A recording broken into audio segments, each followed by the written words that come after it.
Olá, te dou as boas-vindas ao segundo episódio do quadro A Escrita Não Mente. Lembrando que é um quadro onde eu, Thaís Guimarães, me proponho a analisar escritas, assinaturas, rubricas de pessoas que estão envolvidas em casos de grande repercussão nacional, pessoas famosas, pessoas que podem ter cometido algum crime.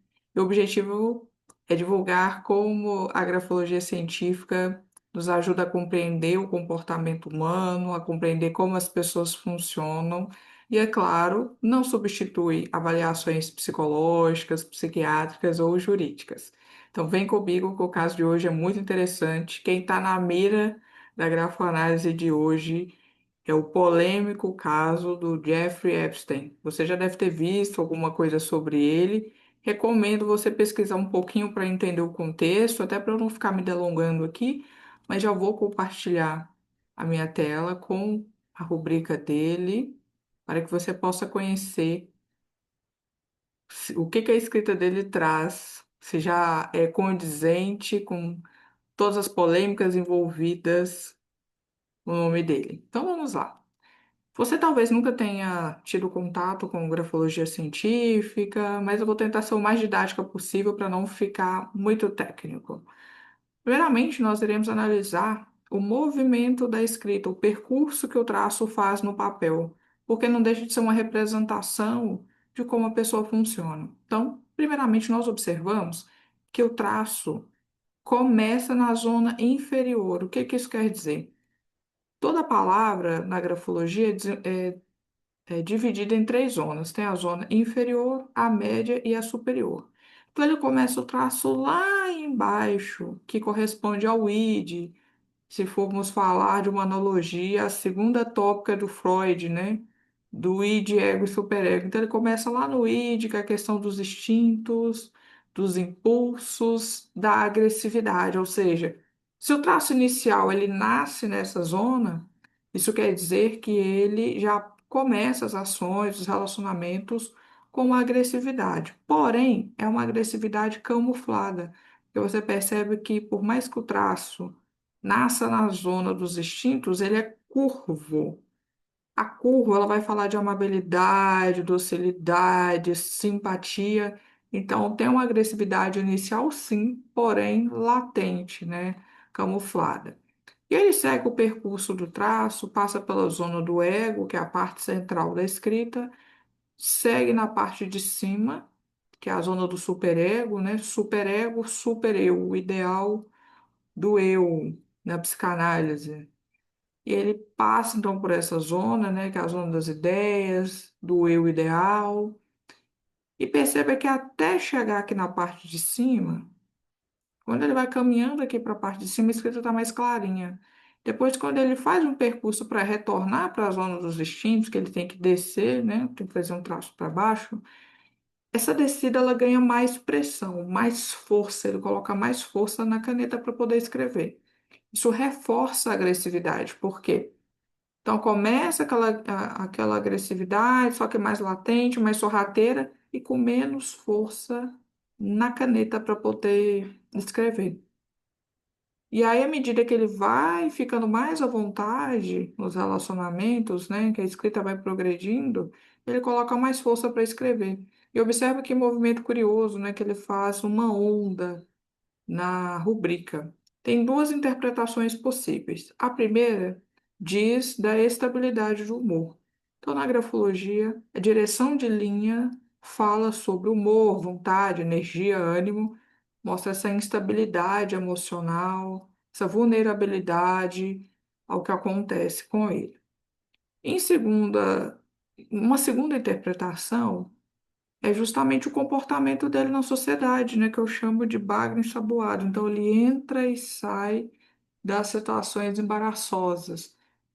É bagre ensaboado porque é difícil de pegar, ele é escorregadio, né? Então, ele entra e sai dessas situações.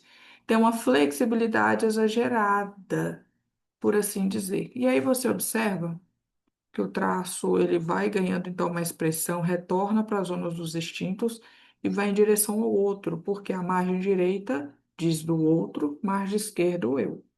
Então, ele avança em direção ao outro com muita pressão, né, com muita tinta, tem um acúmulo de tinta aqui nessa região, volta para o eu com menos pressão, e aqui, na hora dele ter o arranque para voltar em direção ao outro, tem um acúmulo de tinta, que não deixa de dizer de agressividade, e mesmo que fosse pela caneta estar soltando muita tinta, ainda assim nós teríamos uma confirmação dessa agressividade, porque aqui o traço ele ganha mais força também em direção ao outro. Perceba que é um traço à direita e ascendente.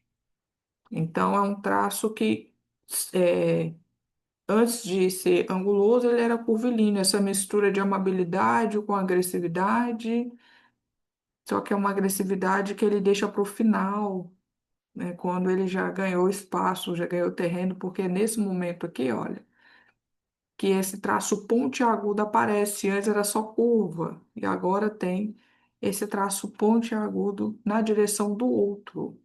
E perceba que ao final tem uma pontinha de agulha, ele é mais fininho na ponta,